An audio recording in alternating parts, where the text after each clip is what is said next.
Hi guys! Ako si Alma Asilom sa Alma Joy Vlog. Kung bago pa mo sa akong channel, palihog ngadto og pindot sa subscribe. Din ngadto sa bell, pindot ta sad kay aron updated pirmi sa akong sa susunod na mga video. Pagkahuman i-share, dayon tanawa. So karon guys, ang akong i-share karon about sa pag-answer sa module. Nakoy duha ka anak, ang ilang modular sad ang ilang gigamit. So ang ilang nag-start sila sa ilang pag-eskwela ni adtong August.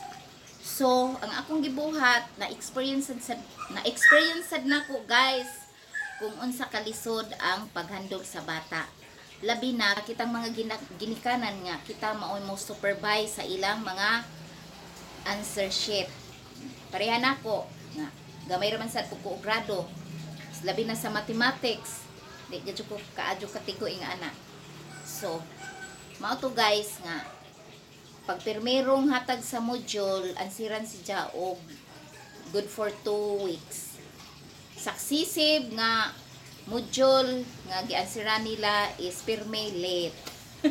Mao to.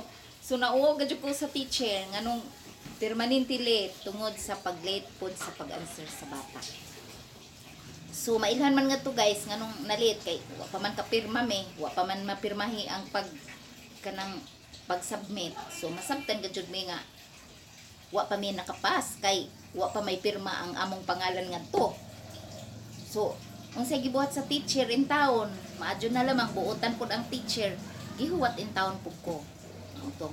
So naka feel naman ko wow nagadyo ko sa teacher nga permanente ko kanang nauwaw na ko sa teacher nga permanente nako huwaton. Nauwaw ko sa teacher nga permanente ko huwaton para lang sa pagpasa module. So nakadesisyon ko nga kinahanglan na ako'y mga pamaagi sa akong anak nga dili na jud malit pagpasa ilang module. So nagpinsar ko guys kung unsaon.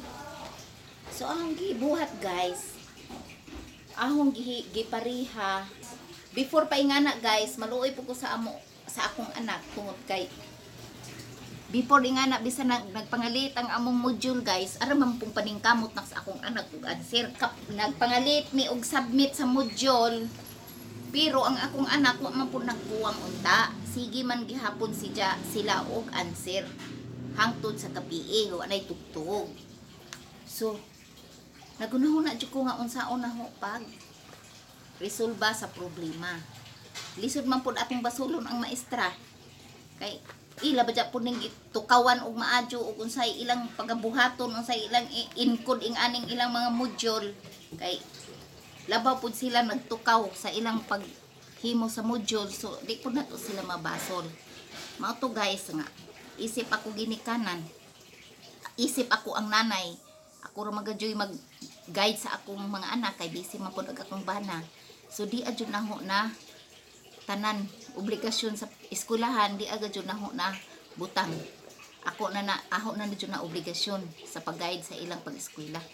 So mao to guys, nagunahon na ako nga kinahanglan naagad jud sulbad ing ani nga problema. So ikatulo nilang dawat sa module ang akong gibuhat. Burag gihapon sila og nag-eskwela guys. Mao to nga ini Sabado man ilang dawat og module, so pagkamandi na sila mag-answer. Ako ginganan akong mga anak nga kinahanglan og mag-answer sa module humanon gadjod ang usa ka module og answer. Usa ka module, usa ka subject. Mao to giingon nga kinahanglan humanon. Di sa before good na hingitabo nga katong nagpangalit sige ang module og pass. Kung unsay sayon mao ra po'y ansiran, labi na sa akong youngest nga anak, grade 6 student.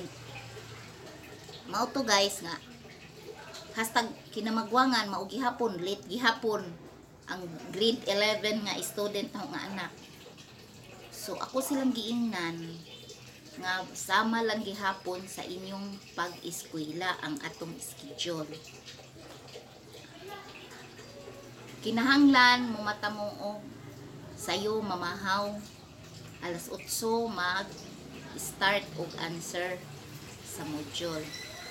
Then naapoy mag-snack, mura po sila og mag-recess. Din maniud to, pag magpaniud to, mag-relax, mag-answering na po sila 1:30. Pagkahuman, mag-snack na po sila 3 o'clock, continuous na po silang answer ngadto sa alas 5 sa hapon. Dayon relax, dayon manihapon. Kung ganahan sila mo answer guys sa ilang module nga wa pa nahuman, aw silang paansiron kutubra sa alas 10 sa gabi. Mauna ako roll sa ilang pag-answer sa module. Din kinahanglan ang usa ka module ilang ansiran og usa ka adlaw ug tunga. Kay naay module among makuha good for 2 weeks, 5, another week na pod, 4 na pod ka module ansira na pod og 2 weeks, dayon ipas na pod, dayon exam na pod. Mao nay amo schedule. Ako gadyo ni silang gitraining kung unsaon nila paghandle sa time nila, kay aron maningkamot sila nga kana nga usa ka module, usa ka subject ilang ma-tsansa kung kanus-a sila mahuman. So pareha kaniya guys, kaniya 5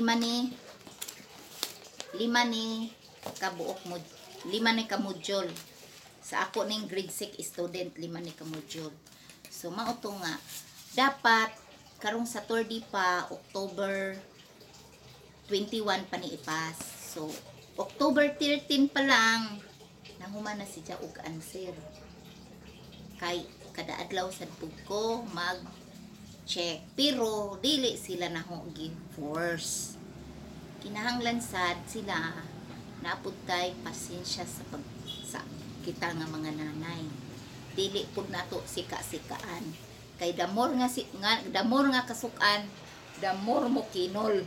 Mo na kinahanglan aho ra jud na silang ingnon nga, oh kumusta man naman ang inyong giansiran, okay ra ba? Okay ra ang tubag, okay ra na hay. O unsa may atong inyong panginahanglan? Kinahanglan ba tag unsang nabamoy maglaboratory ba mo? Wa kuno, okay ra. O istorya mo kung unsa inyong gikinahanglan kay aron atong paliton ba na, adtuon ba na sa banwa, pangitaon ba na og asa kay aron atong maagapan nga ato maansiran og dali labi na sa mga laboratory. Kay naa man gihapon di ay laboratory guys, labi na sa akong grade 11 student mo to nga sa nangagi na akong vlog, nangadto mi sa dagat, nangadto mi sa kanang bungtod, kay nangita mi og mga bato-bato, kay laboratory project to sa akong anak nga grade 11 student. So kitang mga nanay kinahanglan gajud taas ta og pasensya, og bisan dili ta kaadyo graduhan or di ta kaadyo daghang kahibaw, ang sumuporta sa ilang emosyon na agajud nato ang pagsabot sa ilang sitwasyon, og sama ang ilang pag-answering sa module burapod sila o mo eskwela. So maura to guys, mao ni ako gi-share sa akong paghandle sa akong mga anak nga dili lalim gajud ang dili jud lalim ang kitang mga nanay mag-answer dya. Siyempre daghan jud makarelate kay sabot ko, daghan pud makarelate na ho nga dili pud wa pud intaway grado, wa pud naka-college. So, syempre, dili tanan nanay nga naka-college.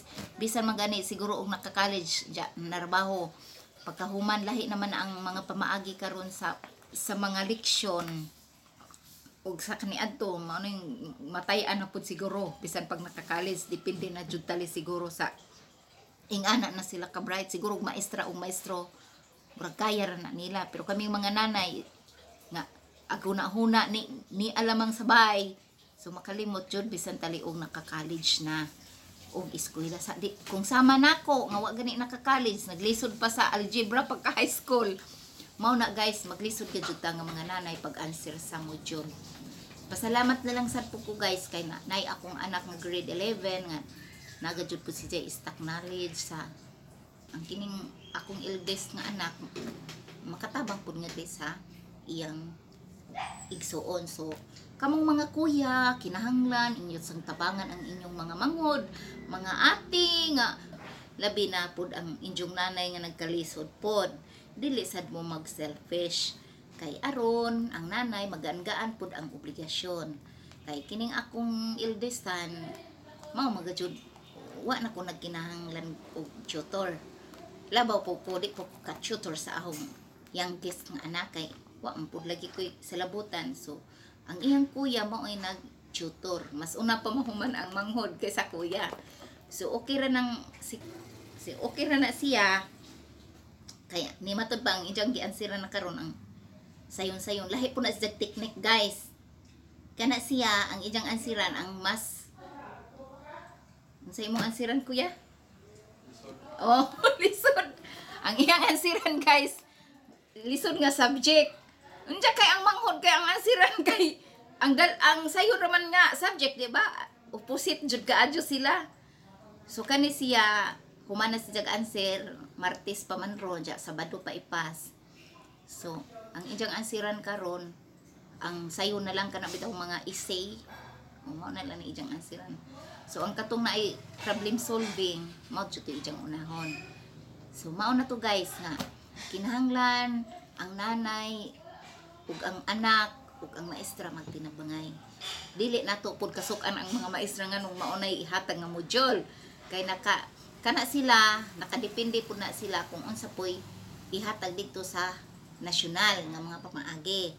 Dili pud nato ingon nga sunugon, gisiun, ilatbog no. Ayo in taon pud kay kana sila naghago in taon pud na sila. Unsaon na lamang katuog pud na sila humimo sa module aron naa sila ika-encode.